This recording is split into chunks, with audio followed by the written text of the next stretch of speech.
Oi, fellas, beers down, Champions League draw time, okay? Turn up the volume, please. Okay, let's see who we get here, boys. We're nicely highly ranked for this one, up on 22. That means we might actually get a good draw this season, so that's already promising for the first qualifying round. One of the seeded teams. Hopefully we get a nice draw here. Right, and we're first up. Right, boys, let's see who we get. Big moment. Who the heck are they? Žalgiris Vilnius. There's Hogwarts in Lithuania these days. Sounds like something out of Harry Potter. Oh well, should be an easy win for us there, boys. Nice draw.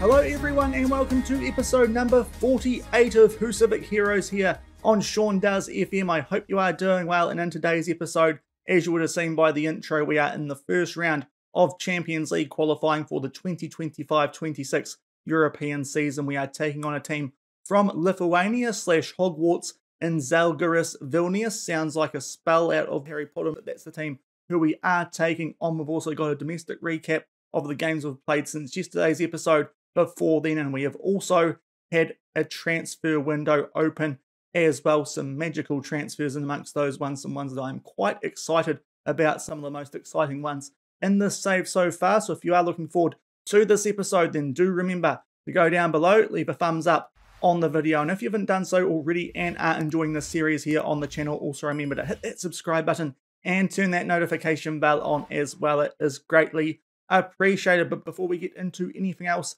in today's episode, we are going to go and have a look at the transfers that we have made now that the window has opened at the start of July. 7 additions to the squad since we last did a transfer update here, and one sale as well as quite a few loans. I think it's going to be easier if we cover off the sale first, which was actually last month. Loretz Lilamosa, our long-time defensive midfielder here at the club, with the introduction of Goodness and of Bonnet. He outperformed him the last couple of seasons. I felt like we could sell Loretz Lilamosa with us signing a few youngsters in the under-19s as well who can do a similar job to this guy these days. Unfortunately, no Icelandic club was keen to sign this guy, so we sold him to Helsingør, which is an interesting team just because in real life they have quite a few New Zealand international players, do these guys, but we have sold him to Helsingør for £4,900. You can see he spent 4 years here at the club, 3 good solid seasons as part of the team here. That first season in particular where he was a starting player for us. The last 2 seasons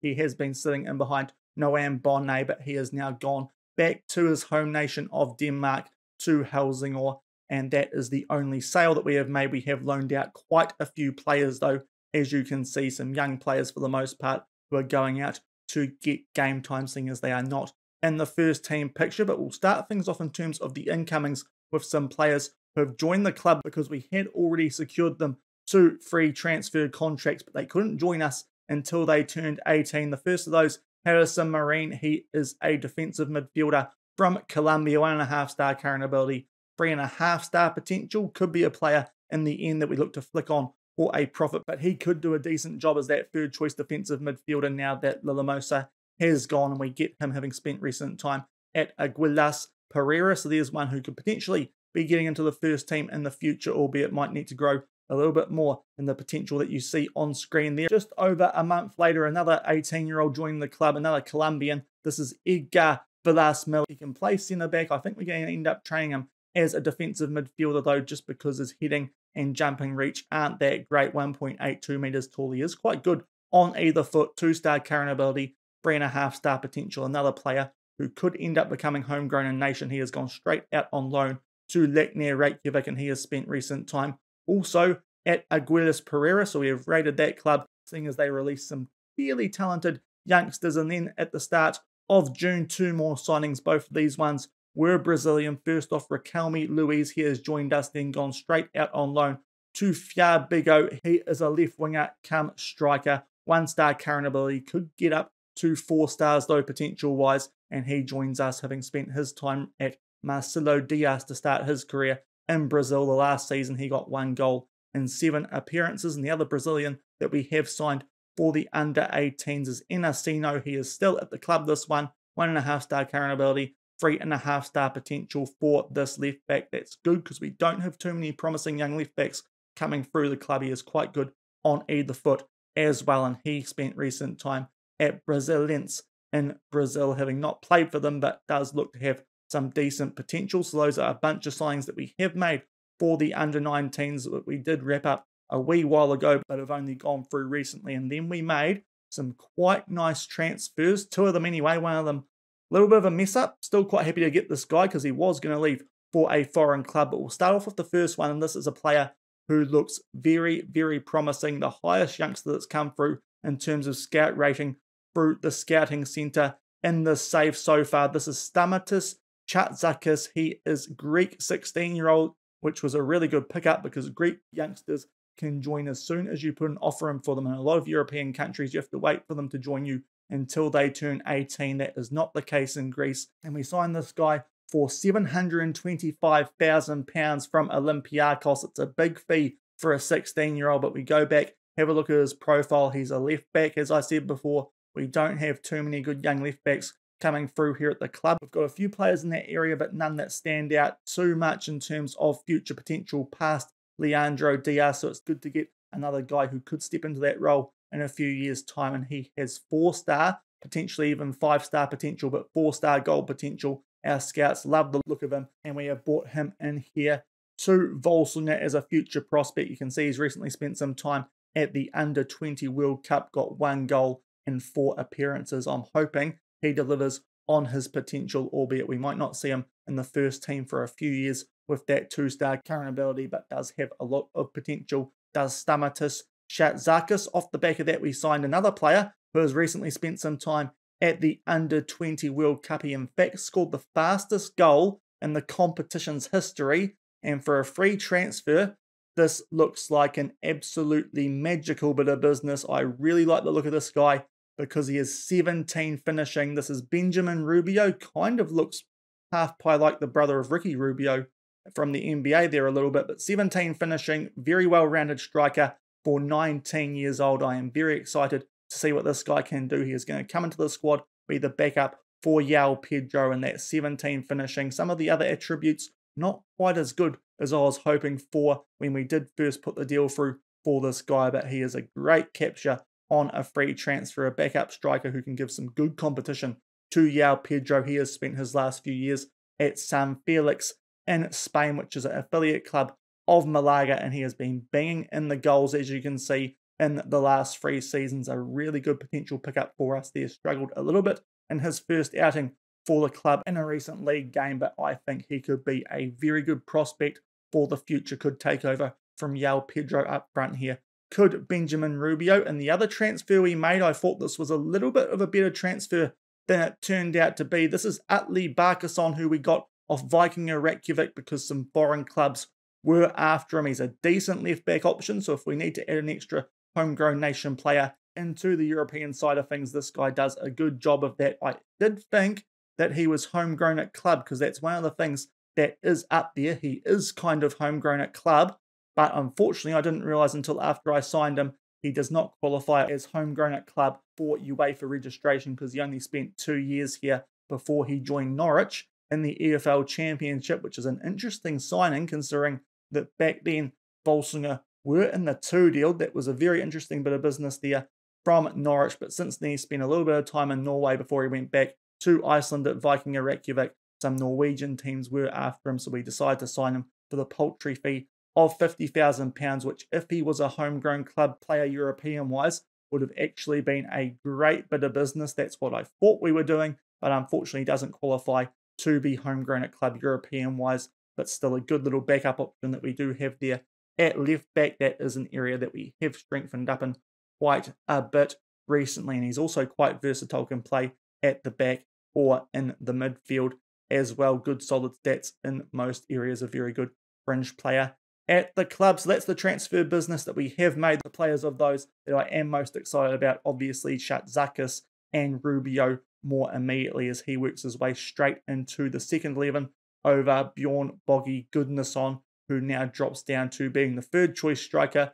So we'll see how he gets on and if we trigger that £2.4 million optional future fee for a homegrown nation striker. It's a lot of money, but given he's homegrown in nation, it still could be a decent bit of business, that one. But we have a lot of striking options now at the club, good quality ones as well, which is nice to say. But since the end of yesterday's episode, which if you did miss was a game in the league against Vala Reykjavik, I'll leave a link to that above my head in the top right corner. We have played quite a few games in both the league and in the Mulkabikkerin, and we continue to be unbeaten. It would take a little while if we would go through the highlights from all these games, so we'll just do a bit of a recap. The first of those games that we didn't wrap up before we did get into the wrap-up of the European coefficients was the away game in the league against HK. A little bit of a scrappy performance from us here, but we did pick up a 1-0 win thanks to a 34th minute header from Gabriel Corbo off a Patrick Nygaard assist. Another game we were fairly dominant. HK gave us a bit more to think about attacking-wise than other teams did, but that's another 3 points in the league, which kept our winning start to the season going. Still yet to taste a draw, let alone a defeat in the league. And off the back of that, a couple more wins, beating Akranes at home 2-0 thanks to a first half João Pedro double. Away from home, a 1-0 win at Keflavik thanks to one of those goals from the throw-in, like you saw yesterday, to Nicolusi Caviglia. And then leading into this game, we put out a fairly heavily rotated team, so our boys were fit for this game against the Lithuanian Hogwarts team, and we bet nuts by 1 goal 2-0, and that was a big win because those guys are the closest team in the table to us at the moment, albeit we left it very late. João Pedro with an 87th minute penalty, but you look at the stats there and it was actually quite an even game, that one, so we were a little bit fortunate to come away with the 3 points, but we will take that. That means that we are unbeaten in the league so far. And in between those most recent games, we also entered the Mulkabikkerin for a rematch of last year's final and defeated HK 2-0. A good first half goal to goodness on. That was before Rubio arrived. And in the second half, Noam Bonnet with a free kick. So that was a very satisfying win after losing away from home in the final last year, getting a little bit of revenge to make our way through to the 4th round of the Mulkabikkerin, which is right off the back of today's episode where we take on second tier Vilnius. So we've got a nice kind draw off the back of that big matchup in the previous round. But what that means for the league table, having won all our games so far, that last game against Nats was massive because now we have a 10-point gap at the top of the table going into Champions League qualifying, and we've got a game in hand on the closest team to us in HK. So really, that's an 11-point gap, not quite at the halfway stage of the season. It's a much better start than what we got off to last year, and we're already in a really good position to be winning the league for a 3rd season in a row. So we're probably not going to focus on the league too much unless we start to hiccup in that once we do put out the rotation team for some games whilst we are in European football this season. But we are travelling exceedingly well domestically, still alive in the cup with a few other big teams from the top division having already been knocked out. The likes of HK and Vala are already gone. So everything's looking pretty rosy for us here at Völsungur at the moment. But today we are in the Champions League taking on the Hogwarts team from Lithuania, Žalgiris Vilnius. They're from a non-playable league, so this should be a pretty comfortable win for us. They haven't played a game prior to this. They will come into this without much match fitness compared to us. We've had the start of a league season, so that's also going to be heavily in our favour. They're a team with a decent little bank balance there of £5.6 million, but it's a team that I feel like we should be beating comfortably. We'll see how this goes after the first league, because if we do as well as I anticipate that we might do against these guys in the first league being the home league, we might just show you guys the highlights from the second league if it does get out of hand, but we will see what happens. This should be a tie based on our form from last season that we are easily the favourites for. Hopefully we can live up to that, and we'll come back shortly from the Laugardas Vola to run you guys through our team sheet and get into the action of the first leg of the first qualifying round of this season's Champions League. And here are the team sheets for our first European game of this season. It is our first choice 11 for this game. A few changes to the bench though. Adju Garrido comes in for Ian Carlo just because he's a little bit fresher and not quite as injury prone at the moment. And the other change there on the bench that is different from what you saw in yesterday's episode is that Benjamin Rubio is now our backup striker instead of Goodnasson, but this should really be a team that are capable of handling this Lithuanian side quite comfortably. Hopefully it plays out as we see it. And inside the first minute, we have our first highlight of this game. A throw-in inside the final third. The ball falls to our midfielders just outside the box, goes back to the centre backs, but I'm anticipating us to put a bit of a show on today, and hopefully we can wrap this up in the home league. Bjarkason puts the ball in there for João Pedro, can't quite get his head to it, but it is the Lithuanian team who try and clear that, but they don't get it very deep, and Galtason is there to tidy things up for us, and we do look to launch again nice and early in this game. Swiderski out to Leandro Diaz, puts the ball into the centre of the box. Nicolosi for Bjarkason, and that is a perfect start. Less than 2 minutes gone, and it is Völsungur 1, the Lithuanian side from Hogwarts 0, with that really interesting name, which I'm not going to try and pronounce too many times because I would get absolutely tongue twisted with that one. But we dominated possession nice and early, had a couple of chances, and we take one in the end. Good ball there from Nicolosi for Bjarkason, and we go 1-0 up nice and early. 10 minutes gone, Nygaard on the attack here inside the box. A little bit of a loose touch from him there, and one of the opposition defenders does clear the ball, but there is no one near it for them, and Imbiamba is able to tidy things up quite comfortably. Slide tackle falls to Bjarkason there, a bit fortunate. Slots João Pedro through, and after 10 minutes, it is Völsungur 2, the Lithuanian team 0. We are looking very comfortable nice and early in this game. This could be a little bit of a bloodbath for the Lithuanian team in their dark red uniform. Slide tackle there on Swiderski when that ball was put in. It falls to Bjarkason 1-2, slots through João Pedro, puts it into the top right corner, and we are looking very good early in this game, 2-0 up. And now 14 minutes gone, we are on the attack again, playing out from the back. We do give the ball away briefly there, but the header falls back to us, which is quite kind. And now Coutinho down the right-hand side, just outside the box. Can we make it 3-0 nice and early? Inside this first half, Swiderski tries to crack that into the top left corner, just goes over the bar. It does remain 2-0 for now, but we do have another highlight right off the back of that chance, albeit it is the Lithuanian side who do hold possession off the back of that kick from the goalkeeper, and they pass it around quite nicely for the moment. Might be working their way into the game, although it's a poor clearance that time from the goalkeeper. Bjarkason just outside the box, plays it back for Swiderski, slightly loose pass, but we do keep possession. Diaz,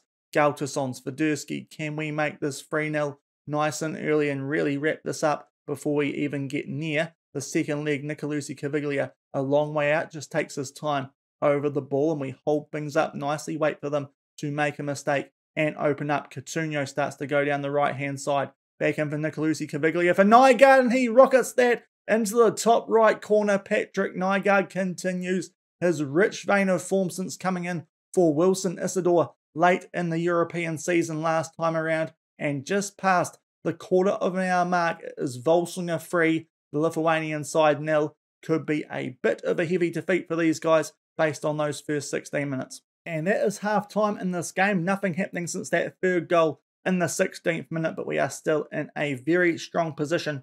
3-0 up. If we can get a few more goals here in the second half, I think we might just call this after the first leg, because these guys have offered absolutely nothing against us so far. The second leg is at their home stadium, but if we can get a few more goals, make it maybe around the 4-5-0 mark, I think we might just show you guys the highlights from the second leg, because they don't look up to our level. It is fair to say we're going to make one change at halftime. Imbiamba has picked up a yellow card. We do not want him picking up suspensions needlessly in games like this, where I feel like we've got it pretty well under control. So Kurtshaw can come on for him. One change out of the 3 used at halftime, but looking pretty comfortable.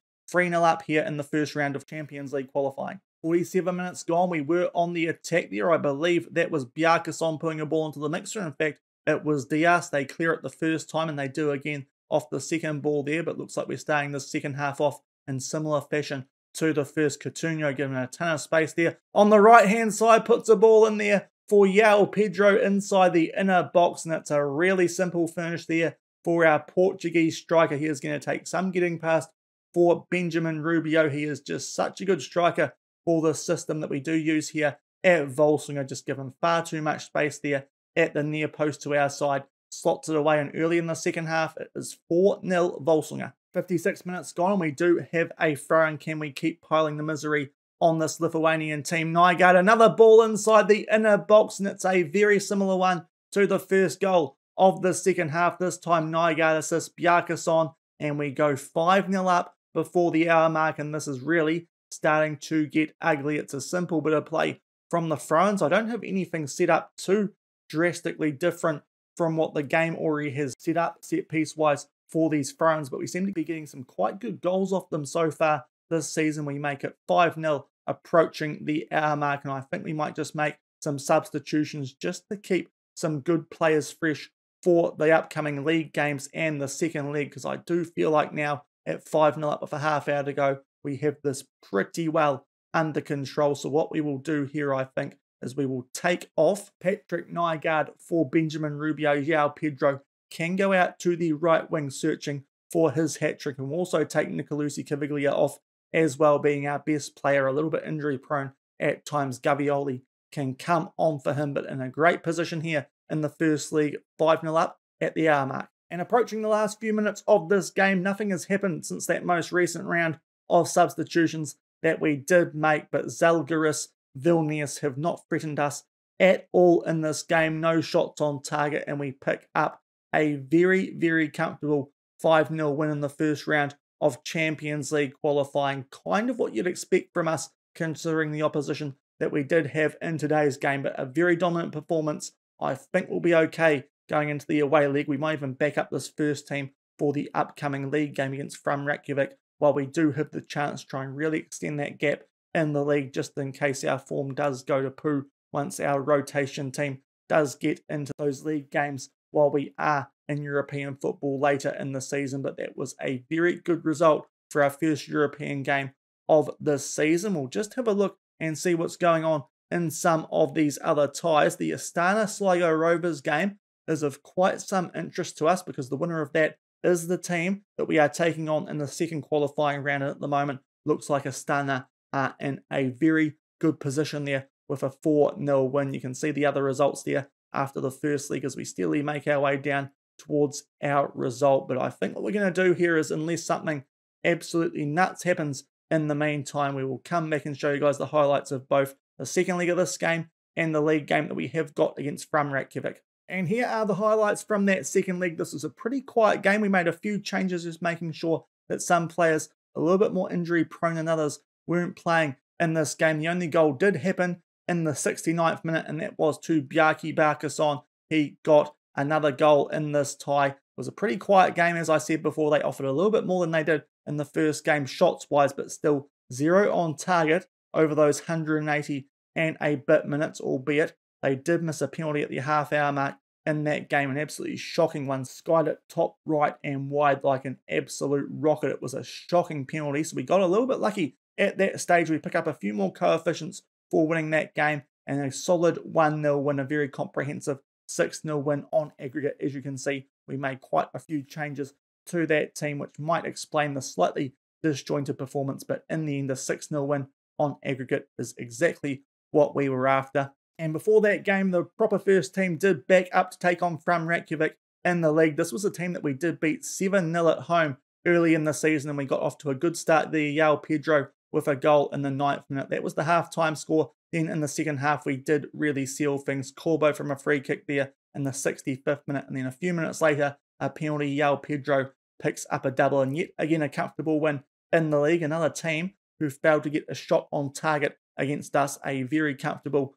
3-0 win. So we remain unbeaten without having conceded a goal since the Napoli Conference League quarter-final. So we are on one heck of a streak here at Völsungur at the moment. There you can see the amount of games that we have played since we last lost and conceded. It has been a fair few months now. We're in some patch of form, and if we have a look at the league table off the back of that From Reykjavik game, we are now 11 points clear of Nats with a game in hand. We are absolutely bossing the league at the moment. At the halfway stage, it would take some effort from both us and another team if they were to catch us from here. A little bit more concerningly, Breidablik at the halfway stage of the season are in the relegation zone and by some distance behind the likes of Proto Reykjavik as well. So that's a bit concerning for a team who are about to enter Conference League qualifiers, not backing them to help us out too much this upcoming season. Hopefully HK and Valerakjevic can do something of note